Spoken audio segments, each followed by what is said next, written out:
వినుకొండ నియోజకవర్గంలో వైసీపీ తెలుగుదేశం సంబంధించినటువంటి కార్యకర్తల మధ్య గొడవ జరిగింది. దానిపై గుంటూరు జిల్లా రూరల్ ఎస్పీకి ఫిర్యాదు చేసేందుకు ఆ నియోజకవర్గానికి సంబంధించి వైసీపీ సమన్వయకర్త బొల్లా బ్రహ్మనాయుడు ఈరోజు ఎస్పీ కార్యాలయానికి చేరుకున్నారు. ఎస్పీ కూడా ఫిర్యాదు చేయడం జరిగింది. ముఖ్యంగా ఈ ఫిర్యాదు ఏంటి, దానికి సంబంధించి కూడా ఎస్పీ ఏ విధంగా స్పందించారు ఏంటి ఆయన మాటలు తీసుకునే ప్రయత్నం చేద్దాం. సార్ చెప్పండి, ఆ రోజు ముఖ్యంగా గొడవ ఏం జరిగింది, గొడవ గల కారణం ఏంటి? ఒక టీవీ ఛానల్లో ఒక ప్రోగ్రాం జరుగుతున్న సందర్భంగా ఆ టీవీ ఛానల్లో వాస్తవాలు చెప్పమని అభివృద్ధి గురించి ఎమ్మెల్యే గారిని అడిగారు. ఎమ్మెల్యే గారు అభివృద్ధి అనేది అక్కడ చేసింది ఏమీ లేదు కాబట్టి నేను ఏదేదో చెప్తా ఉన్నటువంటి పరిస్థితి. దాంట్లో భాగంగా మేము ఒకటి అడిగాం, ఈ వినుకొండ నియోజకవర్గంలో చెప్పుకోదగిన దానికి ఒక్క పని అన్న చెప్పు, నువ్వేం చేయగలిగావు అని అడిగారు. అడిగిన దాంట్లో భాగంగా ఆయన గురిజాల్లో ఏదో సిమెంట్ ఫ్యాక్టరీలు పెట్టారు 4, వరిగపూడి సెల మేము ఆ జీవో తీసుకొస్తున్నాం అని చెప్పడం జరిగింది.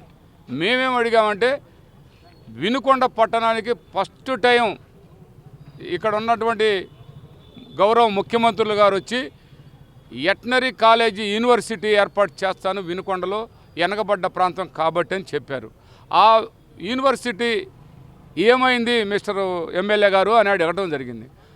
దాంట్లో ఆయన సమాధానం ఎలా వచ్చిందంటే అది వస్తుంది నెక్స్ట్ ఇయర్ కానీ వచ్చేదానికి అవకాశం ఉందని చెప్పాడు. శాసనసభ్యులు గారు పూర్తి స్థాయిలో చెప్పిన మాటకి ఆ టీవీ యాంకర్ గారు అదేంటండి ఎప్పుడైద్దని అంటే ఇప్పుడు కావడానికి ఇంకా 2 సంవత్సరాల్లో చేస్తాం, అది కంపల్సరీగా వస్తుందని చెప్పాడు. ఏమండి 2 సంవత్సరాలు వచ్చేది ఏంటి? ఇవాళ నీకు 2 నెలలు టైం ఉంది, 2 సంవత్సరాల సంగతి మేమే ముఖ్యమంత్రులు అవుతాం, మేమే రేపు పాలన చేసేదంటే మీరు పాలన చేసేది మేము పాలన చేసేది ప్రజలు తీర్పు ఇవ్వాలి, అది ఎంతవరకు మీరు చేయగలరు, ఇప్పుడు చేసింది ఏమిటి అనేది మేము అడిగాం. దాంట్లో భాగంగా అగ్రికల్చర్ బీఎస్సీ కాలేజీ కూడా అడిగాం, అది కూడా తెస్తామని చెప్పాడు ముఖ్యమంత్రి గారు, ఇస్తామని చెప్పాడు. అది ఎడ్లపాడు వెళ్ళింది. అదే జేఎన్టీ యూనివర్సిటీ అప్పుడు ఫస్ట్ వినుకొండకు వచ్చింది, అది తీసుకెళ్ళి నరసరావుపేట కాన్స్టిట్యున్సీలో కట్టారు. మరి ఈ వినుకొండకి ఒక పార్కు కానీ, ఒక కమ్యూనిటీ హాల్ కానీ, ఒక స్టేడియం కానీ మీరు వినుకొండకి ప్రధానమైనటువంటి సమస్య త్రాగునీరు సమస్య. పట్టణంలో తాగునీరు లేక లాస్ట్ ఇయర్ అల్లాడిపోయిన పరిస్థితి. అప్పుడు మేము మా ట్యాంకర్లు పెట్టి మేము నీళ్లు తోలాం, మున్సిపాలిటీ కూడా ట్యాంకర్లు పెట్టింది. కానీ ఎన్ని ట్యాంకర్లు పెట్టినా గ్రౌండ్ వాటర్ లెవెల్స్ లేవు. అక్కడ సింగర్ చెరువు అభివృద్ధి గురించి మీరు ప్రశ్నించే అభివృద్ధి గురించి చెప్పుకోలేకే అధికార పక్షానికి సంబంధించిన నాయకులు మీపై దాడికి దిగారంటారా? కంపల్సరిగా ఆయనకి చెప్పుకోదగిన ఒక్క మాట, ఆ ఒక్క మాట కూడా చెప్పలేని పరిస్థితుల్లో అభివృద్ధి గురించి నేను ఇది చేశాను, నేను ఈ ప్రాజెక్టు తెచ్చాను, లేకపోతే ఈ వాటర్ సమస్యను పూర్తి చేశాను, లేకపోతే ఒక ఇండస్ట్రీ తెచ్చాను, ఎలాంటిది లేదు.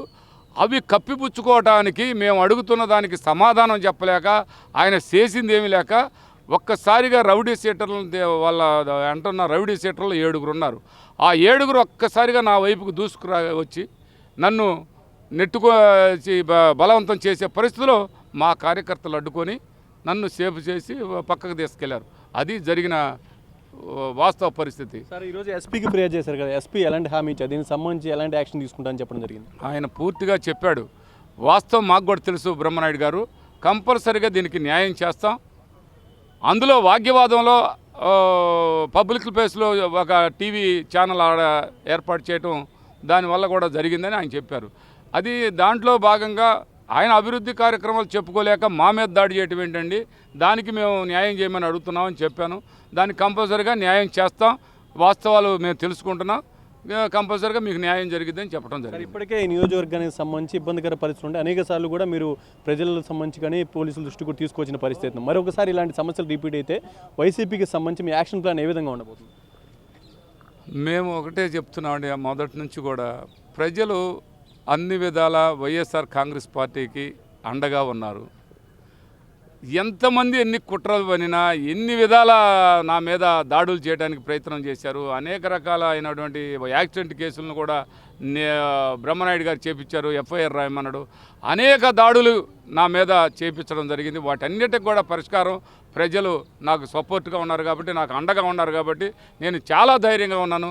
ఎన్నిటినైనా బరాయించేదానికి, అడ్డుకునేదానికి ఓపికగా నిలబడతాం, చట్ట ప్రకారం పోరాడతామని ఈ సందర్భంగా మీకు తెలియపరుస్తున్నాను. ఇది మొత్తంగా చూసుకుంటే వినకొండ నియోజకవర్గంలో అభివృద్ధి గురించి ప్రతిపక్ష నాయకులు ప్రశ్నిస్తే వారిపై దాడులకు దిగుతున్న పరిస్థితి ఉంది. దీనికి సంబంధించి కూడా ఎస్పీకి ఫిర్యాదు చేశాం. దానికి సంబంధించి కూడా పూర్తి స్థాయిలో చర్యలు తీసుకుంటామని కూడా ఎస్పీ హామీ ఇచ్చారంటూ కూడా వైసీపీ సమన్వయకర్త బ్రహ్మనాయుడు చెప్తున్న పరిస్థితి. కెమెరా పర్సన్ సిద్ధార్థతో నరేంద్ర, ప్రైమ్ న్యూస్, గుంటూరు.